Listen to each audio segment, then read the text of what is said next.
और next topic is scope of variable. ठीक, variable का स्कोप क्या रहेगा? स्कोप का क्या मतलब है? जैसे एक एग्जांपल देखो पहले।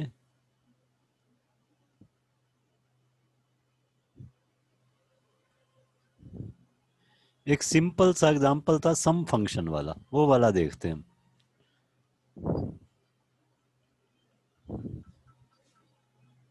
ये है def sum x y s equal x plus y return S.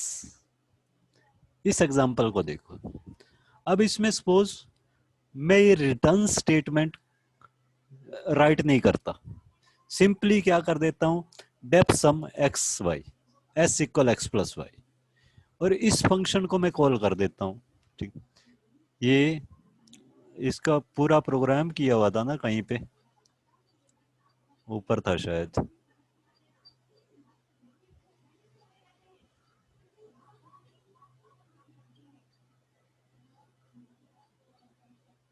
ये इंटरेस्ट वाला आ गया।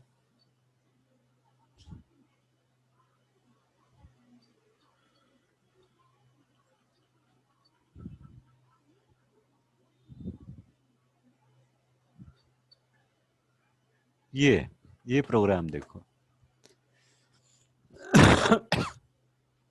ये हमने प्रोग्राम किया था to add two numbers through function def calc sum x y s equal x plus y return s. फिर num one, फिर हम मेन प्रोग्राम में आ गए थे। मेन सेक्शन यहाँ पे स्टार्ट हो गया था, नम वन इनपुट करवाया, नम टू इनपुट करवाया, फिर सम equal calc sum num one num to. अब सपोज मैं यहाँ पे रिटर्न एस स्टेटमेंट मिस कर देता हूँ, मिस राइट नहीं करता, सिंपली मैंने किया def calc sum x y s equal x plus y. ठीक, फिर यहाँ पे मैं दे देता हूं इस सम इक्वल कैल्क सम की बजाय अब मैंने दे दिया print calc sum num one num two, print calc sum num one num two. तो इससे होना क्या चाहिए था, कैल्क सम से सम की वैल्यू वापस आनी चाहिए थी और वो प्रिंट होनी चाहिए थी। बट क्योंकि हमने उसमें रिटर्न नहीं किया, हमने उसमें रिटर्न स्टेटमेंट यूज नहीं की। एक मिनट, रिकॉर्डिंग नहीं स्टार्ट की, रिकॉर्डिंग है। रिटर्न स्टेटमेंट यूज नहीं की, इसलिए उस फंक्शन में से कोई भी वैल्यू रिटर्न नहीं होगी। एक्चुअली फंक्शन में क्या होता है, जैसे ही मेन स्टार्टिंग से ये प्रोग्राम रन होगा, प्रोग्राम रन होते ही फर्स्ट लाइन को तो इग्नोर कर देगा क्योंकि ये कमेंट है। सेकंड लाइन का हेडर रीड करेगा, ये फंक्शन है तो इसको भी छोड़ देगा, एक बार स्किप कर देगा, सिर्फ हेडर चेक करेगा। फिर एग्जीक्यूशन कहाँ से स्टार्ट होगी, यहाँ से। जैसे हम इसको कॉल करते हैं, कॉल करते ही एक बार इस प्रोग्राम को ये होल्ड पे रख देता है, अलग से मेमोरी लोकेशंस में स्टोर कर देता है। एक फ्रेश मेमोरी लोकेशंस में दो वेरिएबल लेगा एक्स और वाई। एक्स में नम वन की वैल्यू डाल देगा, वाई में नम टू की वैल्यू डाल देगा। फिर s equal x plus y sum निकाल देगा, और रिटर्न एस सपोज हमने स्किप कर दिया, रिटर्न एस दिया ही नहीं, वापिस आ गए। वापिस आ गए, यहाँ पे हमने स्टेटमेंट दी हुई है print calc sum num one num two. तो जो रिजल्ट रिटर्न हुआ है वो प्रिंट होना चाहिए था, लेकिन वहां क्योंकि हमने रिटर्न स्टेटमेंट यूज नहीं की हुई, या मान लो मैं यहाँ पे दे देता हूँ print S, print S, print S. अब एस को मैंने रिटर्न नहीं करवाया, रिटर्न नहीं करवाया तो इसके अंदर मैं यूज नहीं कर सकता। हमें इन दोनों को अलग प्रोग्राम मान के चलना है। कैल्क सम जो फंक्शन है वो अलग से प्रोग्राम है, उसके अपने मेमोरी वेरिएबल्स हैं, इसके मेन के अपने मेमोरी वेरिएबल्स हैं। ये नहीं है कि हम उस फंक्शन के वेरिएबल डायरेक्टली इसमें यूज कर पाएंगे, या फिर इस मेन के जो वेरिएबल हैं वो उसमें यूज कर पाएंगे। मेन में से अगर कुछ वैल्यू लेके जानी है उसके पास, तो हम एज एन आर्गुमेंट उसके पास पास करते हैं फंक्शन कॉलिंग के टाइम। ठीक है, और अगर उस फंक्शन से कुछ वैल्यू लेके आनी है तो हम क्या करते हैं, उस वैल्यू को हम रिटर्न करते हैं, तब वो वैल्यू अवेलेबल होती है, अदरवाइज अवेलेबल नहीं होगी। यानी कि ये जो एस था, एस का स्कोप क्या हो गया, सिर्फ इस फंक्शन तक ही हो गया। जब तक इस फंक्शन में है तब तक हम एस वेरिएबल को यूज कर पाएंगे। जैसे ही फंक्शन से बाहर मेन में आएंगे तो इस एस वेरिएबल को यूज नहीं कर पाएंगे, क्योंकि एस सिर्फ हमने फंक्शन में लिया हुआ है, मेन में हमारे पास कोई एस नेम का वेरिएबल नहीं है, ठीक है। इसी चीज को बोला जाता है scope of variable. Scope of variable means variable की लाइफ कब तक रहती है, कब तक वो वेरिएबल अवेलेबल रहेगा और किस सेक्शन में कौन सा वेरिएबल अवेलेबल रहेगा ये हम स्टडी करेंगे स्कोप ऑफ वेरिएबल्स में। Next topic is scope of variable. ये था हमारा the scope rules of a language are the rules that decide in which parts of program a particular piece of code or data item would be known, ठीक है, and can be assessed therein। Scope rule किसी भी language का वो rules होते हैं जो ये डिसाइड करें कि प्रोग्राम के किस पार्ट में एक पर्टिकुलर पीस ऑफ कोड या फिर एक पर्टिकुलर डाटा आइटम, एक particular variable value would be known, किस पार्ट में वो वैल्यू नोन होगी, किस पार्ट में वो वैल्यू अवेलेबल होगी, एंड कैन बी असेस्ड देयरइन, और जहां कहां से उसको असेस किया जा सकता है। To understand scope let us consider a real life situation. एक रियल लाइफ सिचुएशन का एग्जांपल दिया हुआ है। Suppose you are touring a historical place with many monuments. एक हिस्टोरिकल पैलेस को हम विजिट कर रहे हैं जिसमें बहुत सारे मॉन्यूमेंट्स है। To visit a monument you have to buy a ticket. Monument को विजिट करने के लिए आपको एक टिकट परचेज करनी पड़ेगी। Say you buy a ticket, let us call it ticket 1। आपने एक टिकट 1 नेम की टिकट परचेज कर ली to go to see a monument A. Monument A को देखने के लिए टिकट 1 परचेज कर ली। As long as you are inside monument your ticket 1 is valid. जब तक आप मॉन्यूमेंट ए के अंदर हैं तब तक आपकी टिकट 1 वैलिड होगी।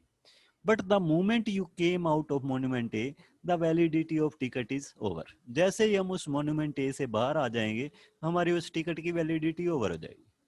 You can not use ticket 1 to visit any other monument. हम उसी टिकट का यूज किसी दूसरे मॉन्यूमेंट को विजिट करने के लिए नहीं कर सकते, उसका यूज वहीं तक ही था। To visit monument B you have to buy another ticket से टिकट 2। अगर हमें दूसरा मॉन्यूमेंट विजिट करना है तो हमें एक दूसरी टिकट परचेज करनी पड़ेगी, यानी कि हम उसको कह सकते हैं ticket 2। So we can say that scope of ticket is monument A. Scope of ticket 1 is a monument A. जो टिकट 1 का स्कोप है वो मॉन्यूमेंट ए है। मतलब क्या है कि टिकट 1 सिर्फ मॉन्यूमेंट ए के अंदर जब तक है तब तक वैलिड है, और टिकट 2 का स्कोप क्या है मॉन्यूमेंट बी। टिकट 2 तब तक वैलिड है जब तक हम मॉन्यूमेंट बी में प्रेजेंस है, ठीक। से to promote tourism the government has also launched a city based ticket. मान लो अब गवर्नमेंट ने टूरिज्म को प्रमोट करने के लिए क्या किया, एक सिटी बेस्ड टिकट यानी कि टिकट 3 और जनरेट की हुई है और निकाली हुई है। A person having city based ticket can visit all monuments in that city। जो पर्सन जिसके पास सिटी 3 वाली टिकट है वो किसी भी सिटी, उस शहर के किसी भी मॉन्यूमेंट को विजिट कर सकता है। So we can say the scope of ticket 3 is the whole city. तो टिकट 3 का स्कोप क्या हो गया, होल सिटी हो गया। And all monuments within city including monument A and monument B. और सारे के सारे मॉन्यूमेंट्स वो विजिट कर सकता है। उसमें मॉन्यूमेंट ए भी आ गया, मॉन्यूमेंट बी भी आ गया। Now let us consider scope in terms of Python. Python के टर्म में अब हम स्कोप देखते हैं। इन programming term we can say that scope refer to parts of program within which a name is legal and accessible। means किसी भी programming term में, programming language में स्कोप किस चीज को रेफर करता है कि पार्ट्स ऑफ प्रोग्राम, किस किस पार्ट में, प्रोग्राम के किस किस पार्ट के अंदर एक नेम लीगल है, किस किस पार्ट में एक वैल्यू लीगल है, एक वेरिएबल लीगल है, और किस किस पार्ट में उसको असेस किया जा सकता है। If it seems confusing I suggest you read on following lines and नीचे देखो। There are broadly 2 kinds of scopes in Python. 2 तरह के स्कोप अवेलेबल है हमारे पास पाइथन में, एक है ग्लोबल स्कोप और एक है local scope. First is global scope, a name declared in top level segment. कोई भी वेरिएबल जो हम टॉप लेवल सेगमेंट में डिक्लेयर करते हैं कि मेन पार्ट में of a program is set to have a global scope, उसका स्कोप क्या होता है? ग्लोबल स्कोप होता है। And is usable inside the whole program and all blocks content within the program. कोई भी वेरिएबल अगर हम मेन लेवल में मेन पार्ट में डिक्लेयर करते हैं तो उसका स्कोप क्या होता है? ग्लोबल होता है।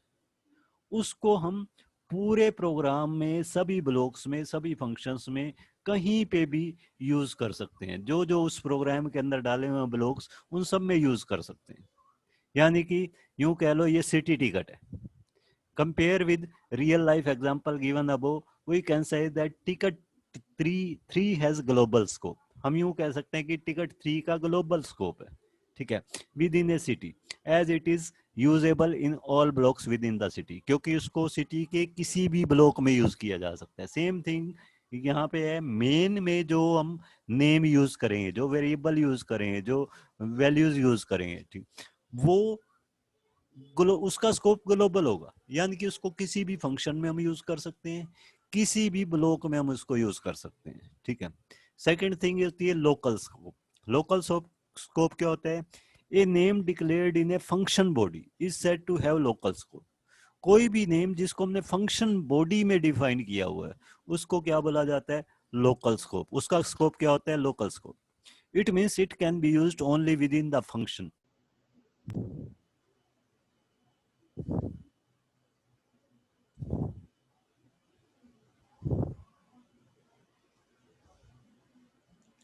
ये अमन अभी एंटर तो हुआ था, कहाँ गया?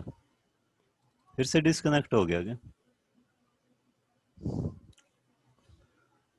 So next thing is local scope. A name declared in function body is said to have local scope. कोई भी नेम जो हमने फंक्शन बॉडी में डिक्लेयर किया हुआ है, मींस कोई भी वेरिएबल जो हमने फंक्शन बॉडी में डिफाइन किया हुआ है, उसको क्या बोलेंगे? उसका स्कोप क्या होगा? लोकल स्कोप होगा। It means it can be used only with in this function and the other blocks content under it.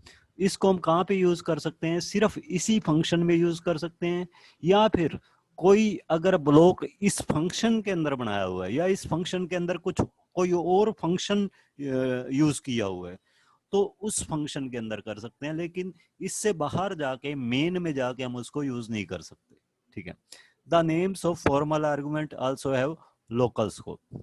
जो फॉर्मल आर्गुमेंट्स होती हैं, फॉर्मल आर्गुमेंट मीन्स जो आर्गुमेंट्स हम पास करते हैं मेन से, जो हम आर्गुमेंट्स पास करते हैं, जैसे मेन से हमने पास किया num1 num2, उनका लोकल स्कोप होता है। लोकल स्कोप का मतलब फंक्शन में जाके हम num1 num2 को यूज नहीं कर पाएंगे। फंक्शन के अंदर हमें क्या यूज करना पड़ेगा? जिसके अंदर वो असाइन की हुई है। Compare with real life example given above, we can say that ticket 1 and ticket have local scope within monument A and monument B, ठीक है। हम ये कह सकते हैं, जो जो हमने रियल लाइफ का एग्जांपल लिया ऊपर, उसमें हम ये कह सकते हैं कि जो टिकट 1 और टिकट 2 है उनका लोकल स्कोप है, जो विद इन मोन्यूमेंट ए और मोन्यूमेंट बी काम करेगा, ठीक है।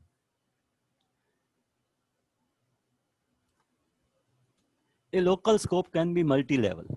लोकल स्कोप मल्टी लेवल भी हो सकता है। There can be enclosing local scope having a nested local scope of inside. मतलब उस ब्लॉक के अंदर हमें हो सकता है एक दूसरा ब्लॉक यूज किया हो, तो मेन ब्लॉक के वेरिएबल हम इनर ब्लॉक में यूज कर पाएंगे। All this would become clear to you in coming lines. ये कुछ एक प्रोग्रामिंग एग्जांपल दिया हुआ है।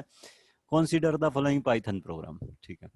Def calc sum x Y, z equal x plus y, return z. ये हमने एक फंक्शन डिफाइन कर दिया, फंक्शन की डेफिनेशन दे दी, ठीक है। फिर num1 equal int input enter first number, num2 equal int input enter second number, sum equal calc sum num1 num2, print sum of given numbers is sum. ये हमने programme एक create कर दिया, ठीक है। A careful look on the program tells that there are 3 variables. 3 variable है हमारे पास, num1 num2 sum। Main program में हमने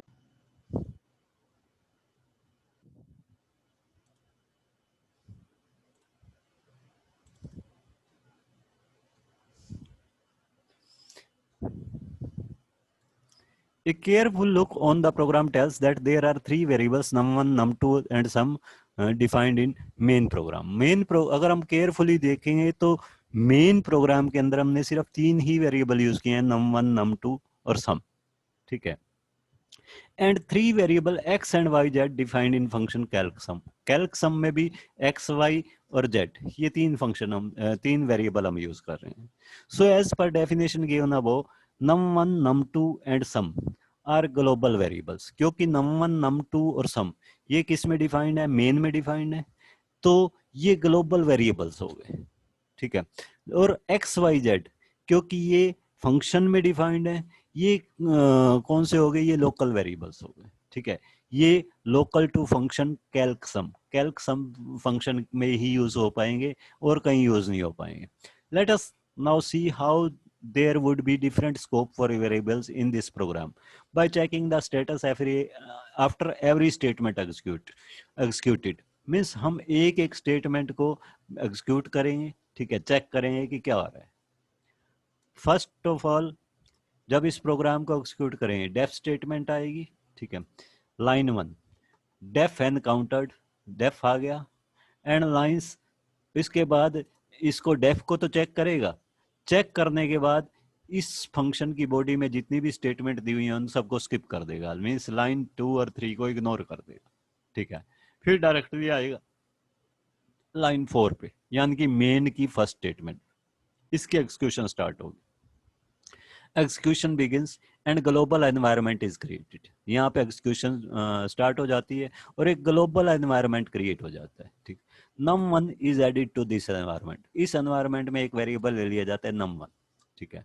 उसमें जो भी वैल्यू हमने दी, सपोज 3 इनपुट कर दिया तो 3, उसमें 3 की रेफरेंस उस num1 में स्टोर कर दी जाती है, ठीक है। फिर लाइन 5 पे आएगा, नेक्स्ट लाइन पे, लाइन 5 में नंबर 2 इनपुट हो रहा है, तो num2 is also added to global variable environment. num2 को भी ग्लोबल वेरिएबल एनवायरनमेंट में ऐड कर देगा और उसमें रेफरेंस स्टोर कर देगा 7 की, ठीक है, जो हमने इनपुट करवाया है, ठीक है। फिर लाइन 6 पे आएगा कैल्क सम। लाइन 6 हमारी क्या थी, ये देखो, सम equal calc sum num1 num2। ये जैसे ही लाइन 6 पे आएगा, यहाँ से कैल्क सम नेम का फंक्शन कॉल हो गया, कैल्क सम नेम का फंक्शन कॉल हो गया, ठीक है। Calc sum is invoked, so a local environment for calc sum is created. एक और एनवायरनमेंट क्रिएट कर दिया जाता है, लोकल एनवायरनमेंट, ठीक है। मेन के अंदर ही एक और लोकल एनवायरनमेंट क्रिएट कर दिया जाता है, ठीक है, calc sum. Formal argument X and Y are created, और इसके अंदर फॉर्मल आर्गुमेंट यानी कि एक्स और वाई जो वहां से पास हो रही है, वो वहां से पास होके आ रही हैं, जो यहाँ से मेन से पास हो रही है उनको तो बोला जाता है एक्चुअल आर्गुमेंट, और जो जो हम फंक्शन में ले रहे हैं उनको, फंक्शन की डेफिनेशन में ले रहे हैं उनको क्या बोला जाता है, फॉर्मल आर्गुमेंट। तो ये फॉर्मल आर्गुमेंट हो गई एक्स और वाई, एक्स में वैल्यू आएगी num1 की, वाई में वैल्यू आएगी num2 की। तो 2 वेरिएबल क्रिएट किए जाते हैं एक्स और वाई, ठीक है। एक्स में किसकी रेफरेंस डाल दी जाती है, जिसकी रेफरेंस num1 में थी। वाई में किसकी रेफरेंस डाल दी जाती है, जिसकी रेफरेंस num2 में थी, यानी कि 3 और 7, ठीक है। For argument X and Y are created in local environment. फिर ये कॉल हो गई, कॉल होते ही ये सीधा वापस फंक्शन के पास जाता है, ठीक है। फंक्शन जहां हमने डिफाइन किया हुआ था, ठीक, कैल्क सम की फर्स्ट स्टेटमेंट को रन करता है। वहां पे क्या दिया हुआ है, मीन्स यहाँ पे आया वापस, यहाँ पे आके इस स्टेटमेंट पे आएगा z equal x plus Y. तो एक z नेम का एक वेरिएबल और क्रिएट करेगा, वो कहाँ पे क्रिएट करेगा, वो भी लोकल एनवायरनमेंट में, ठीक है। Variable z is created in the local environment, और उसकी रेफरेंस में क्या दे देगा, 3 + 7 का एड्रेस, यानी कि 10 का एड्रेस इसकी रेफरेंस में दे देगा, ठीक है। फिर उसके बाद क्या करेगा, नेक्स्ट स्टेटमेंट पे आएगा रिटर्न जेड, रिटर्न यानी कि थर्ड स्टेट, प्रोग्राम की थर्ड स्टेटमेंट पे आ गया, ठीक है। Line 3 calc sum 2, value of Z is return to caller के पास जेड की वैल्यू रिटर्न कर दी जाती है, ठीक है। कॉलर के पास जेड की वैल्यू रिटर्न कर दी, ठीक। Hence after sending of S to caller in variable sum, when control is back to main 3, the local environment is removed and so are all its constituents. जैसे ये value वापस यहाँ पे जाएगी, वापस जाते ही हमने उसको कहाँ पे स्टोर करवा लिया, सम में, क्योंकि हमने सम इक्वल किया हुआ है, तो सम में 10 की रेफरेंस स्टोर हो गई। और जैसे ही रिटर्न स्टेटमेंट आएगी, ये जो लोकल एनवायरनमेंट क्रिएट हुआ था वो उसी टाइम डिलीट हो जाता है। मिस लोकल एनवायरनमेंट में जो भी वेरिएबल हमने यूज किए थे एक्स वाई जेड, वो सब कुछ डिलीट हो चुके हैं। अब हमारे पास मेन में एक्स वाई जेड कुछ अवेलेबल नहीं रहेगा, ठीक है। लाइन 7 एग्जीक्यूट करेगा, the print statement picks value of sum from its own environment, खुद के एनवायरनमेंट में से ये सम की वैल्यू लेगा, ठीक है, फिर उसको प्रिंट करवा देगा, फिर प्रोग्राम ओवर हो जाएगा। Global environment is also removed, जैसे ही प्रोग्राम एंड होगा ग्लोबल एनवायरनमेंट भी मेमोरी में से डिलीट कर दिया जाता है, ठीक। As you see from above that scope of names num1 num2 and sum is global. Scope जो है num1 num2 और सम, इन ये तो ग्लोबल, इनका स्कोप तो ग्लोबल है। And scope of X Y Z is local. मतलब क्या है, जैसे ही हम फंक्शन से बाहर आए एक्स वाई जेड की वैल्यू तो वहीं खत्म हो गई, जबकि इनकी वैल्यू खत्म नहीं हुई, स्टार्टिंग में भी थी, बाद में भी थी, जब हम फंक्शन में एंटर किए तब भी थी, उस फंक्शन से बाहर आए वापिस आए तब भी थी, ठीक है। Variables defined outside all functions are global variables. Function से पहले जितने भी वेरिएबल, फंक्शन के आउटसाइड जितने भी वेरिएबल हम डिफाइन करते हैं वो क्या होते हैं, ग्लोबल वेरिएबल्स होते हैं, ठीक है। These variables can be defined even before the function, before all the function definitions. ये वेरिएबल हम चाहे तो फंक्शन की डेफिनेशंस देने से पहले भी डिफाइन कर सकते हैं। जैसे एक एग्जांपल दिया हुआ है, x equal 5, def function a, b equal a plus 1, return b। पहले हमने x इक्वल 5 डिफाइन कर दिया, ठीक है, फंक्शन से भी ऊपर।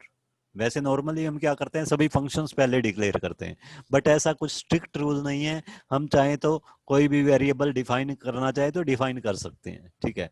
डेफ फंक्शन ए, फिर हमने एक फंक्शन डिफाइन किया हुआ है, इसमें मेन से ये एक यानी कि कॉलर फंक्शन से एक वैल्यू लेके आएगा और उसमें उसको ए में स्टोर कर देगा, फिर बी इक्वल ए प्लस 1, फिर उस वैल्यू में एक ऐड करेगा और उसको बी में स्टोर कर देगा, रिटर्न बी, और उसको वापस भेज देगा। यानी कि जो वैल्यू कॉलर फंक्शन से आई उसमें एक बढ़ा के ये वापस भेज देता है, ठीक है।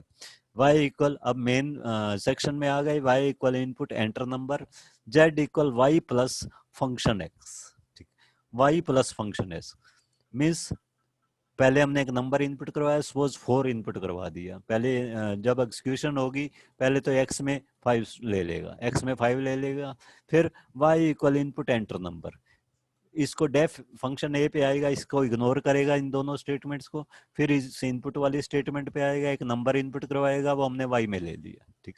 फिर z equal y plus function x, y तो हो गया हमारा जो भी नंबर हमने इनपुट किया था, सपोज हमने 5 इनपुट किया था, 5 plus function x, function x इस कॉलिंग की जगह क्या हो जाएगी, जो रिटर्न होके वैल्यू आ जाएगी वो आ जाएगी, मीन्स y प्लस 1 आ जाएगा, यानी कि y प्लस 5 प्लस 6 आ जाएगा, 11 हो गया, प्रिंट जेट 11 प्रिंट कर देगा, ठीक है। Let us take one more example, एक और एग्जांपल दिया हुआ है, def calc sum ABC s equal a plus B plus C, return s। एक फंक्शन की डेफिनेशन दी हुई है जो 3 वैल्यूज का सम कैलकुलेट करेगा। Def average X Y Z S M equal calc sum x Y Z, return S M by 3। अब यहाँ पे ध्यान से देखो, पहले तो हमने एक फंक्शन डिफाइन कर दिया सम, ये अपने कॉलर से 3 वैल्यूज लेता है, उनकी सम निकालता है और रिटर्न कर देता है। दूसरा हमने दे दिया def average X Y Z, X Y Z एक एवरेज नेम का एक फंक्शन डिफाइन कर दिया, ये अपने कॉलर से 3 वैल्यूज लेगा एक्स वाई जेड में, उनको स्टोर करेगा, ठीक है। फिर क्या करेगा, S M equal calc sum x Y Z, ये फंक्शन आगे कॉल करेगा कैल्क सम फंक्शन, ठीक है, और इन एक्स वाई जेड वैल्यूज को लेके वहां पे पहुंच जाएगा, यानी कि एक्स की वैल्यू ए में आ जाएगी, वाई की वैल्यू बी में आ जाएगी, जेड की वैल्यू सी में आ जाएगी, ठीक।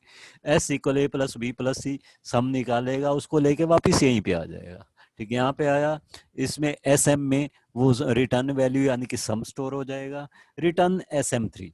फिर ये क्या करेगा, यहां से वापिस अपने कॉलर के पास पहुंच जाएगा, S M divided by 3 value लेके, ठीक है।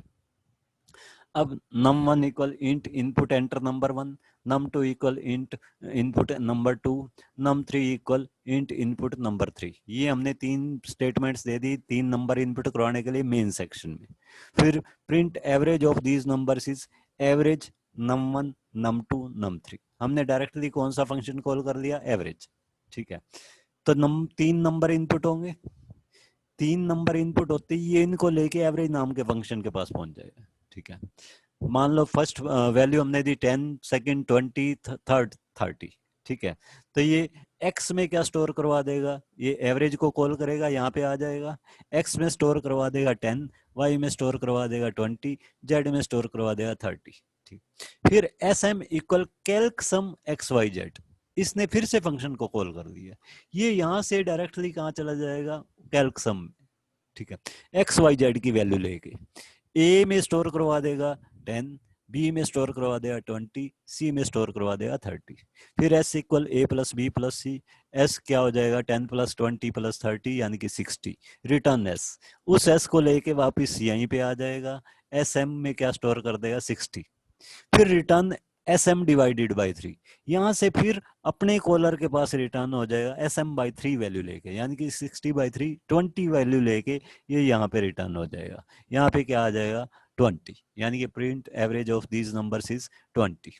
ये एक्चुअली हम एक फंक्शन के अंदर फंक्शन यूज कर रहे हैं, तो इसको नेस्टेड फंक्शंस भी बोलते हैं। whenever a function is defined within the body of another function, then it is known as nesting of functions। ठीक है, अब इसको देखो, इसके एग्जीक्यूशन में कैसे हमारे वेरिएबल क्रिएट होंगे, फ्लो ऑफ एग्जीक्यूशन कैसे होगा। ठीक है, सबसे पहले जब इसको रन करेंगे डेफ स्टेटमेंट आई, इसको चेक करेगा, सेकंड थर्ड स्टेटमेंट को स्किप कर देगा। क्यों, क्योंकि एक फंक्शन डेफिनेशन है। ठीक है, फिर फोर्थ स्टेटमेंट पे आया, यहाँ पे भी डेफ आया।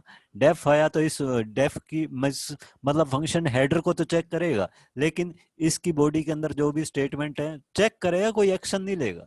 चेक करेगा कि इसका सिंटैक्स हमने ठीक दिया हुआ है या नहीं दिया हुआ। अगर सिंटैक्स गलत होता तो ये एरर शो कर देता, सिंटैक्स ठीक है तो चेक करके छोड़ देगा। इसकी बॉडी में जितने भी स्टेटमेंट है उनको स्किप कर देगा, यानी कि फिफ्थ और सिक्स्थ को भी स्किप कर देगा। फिर सेवंथ पे आएगा, ये मेन प्रोग्राम की फर्स्ट स्टेटमेंट हो गई।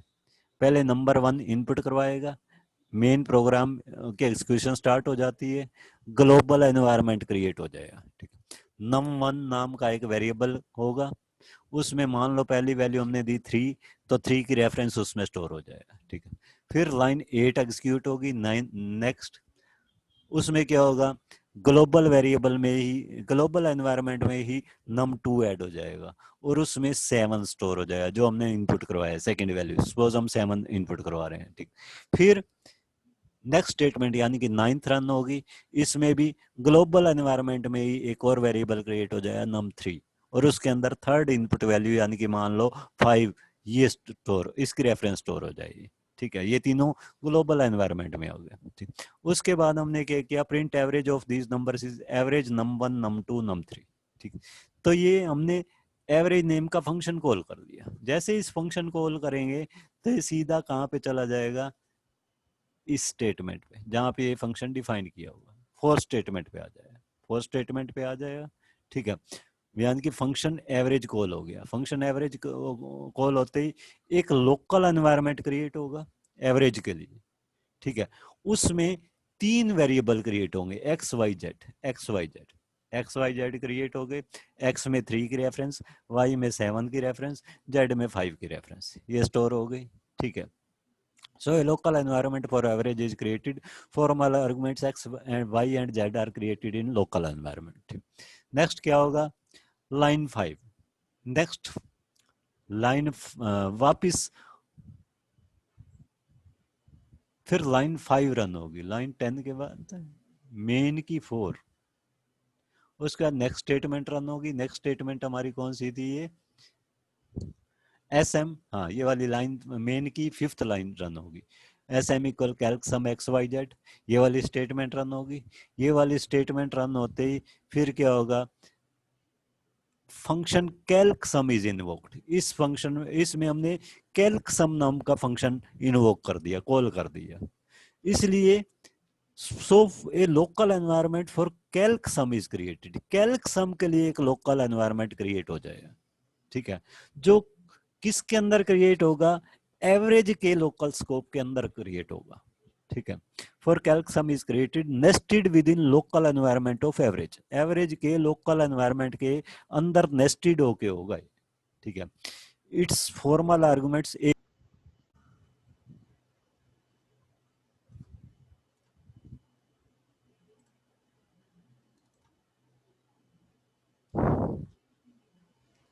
तो जैसे ही लाइन 5 मेन प्रोग्राम की मतलब हमारे टोटल प्रोग्राम की रन हुई तो फंक्शन कैल्क सम इन्वोक हो गया, तो एक लोकल एनवायरनमेंट फिर से क्रिएट हो जाएगा। वो लोकल एनवायरनमेंट किस में क्रिएट होगा, एवरेज के लोकल एनवायरनमेंट के अंदर क्रिएट होगा, यानी कि नेस्टेड हो, नेस्टेड लोकल। इसमें फॉर्मल आर्गुमेंट को हमने कौन सी यूज की हुई है, इसके अंदर हमने यूज किए हैं एबीसी, ठीक है, एबीसी।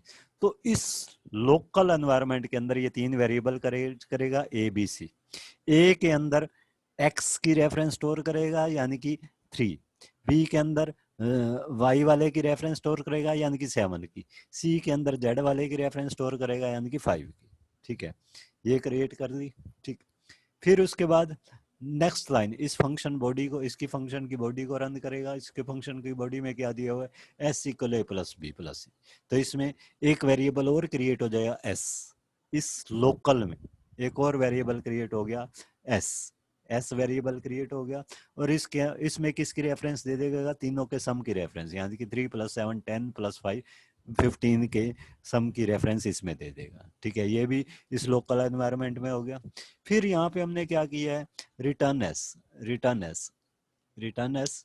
तो इस एस की वैल्यू को लेके ये वापस कहाँ चला जाएगा, अपने कॉलर के पास। कॉलर का मतलब एवरेज वाले के पास, एवरेज वाले फंक्शन के पास, ठीक है। तो यहाँ से ये वापस चला गया 5th स्टेटमेंट में, ठीक है।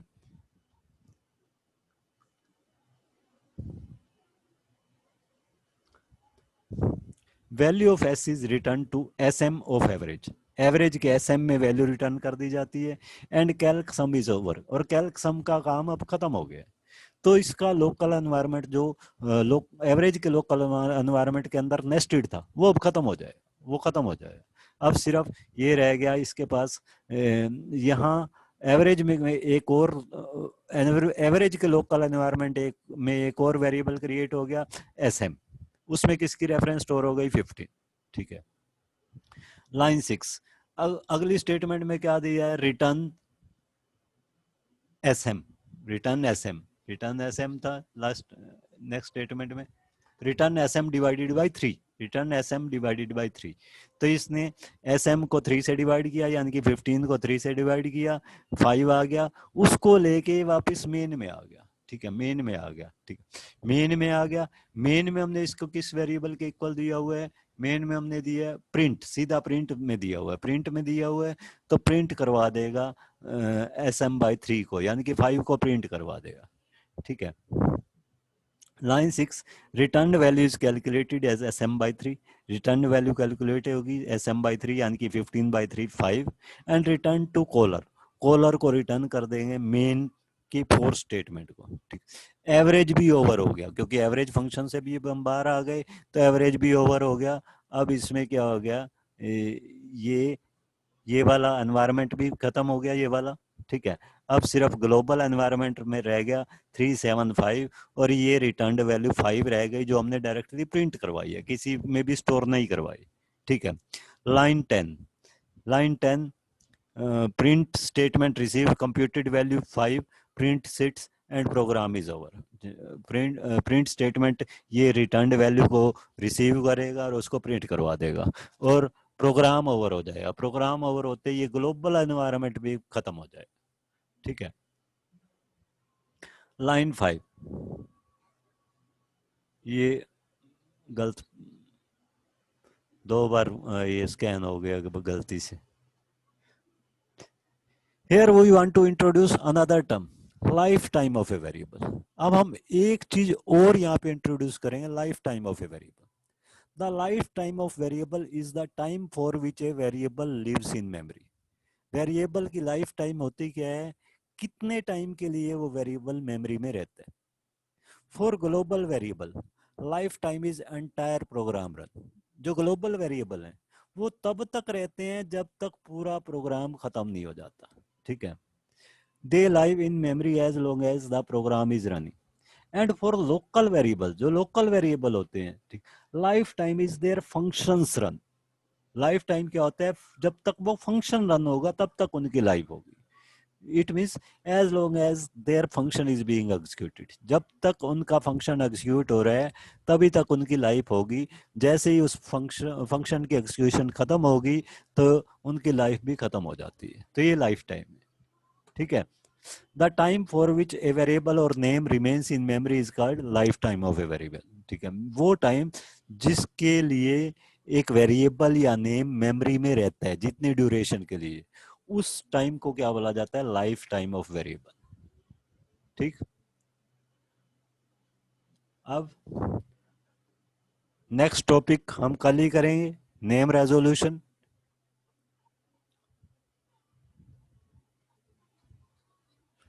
अभी मैं मीटिंग को यहीं पे एंड कर रहा हूँ, ठीक है। नेम रेजोल्यूशन, इस पे इस फंक्शन वाले चैप्टर पे 2-3 दिन और लगेंगे, ठीक।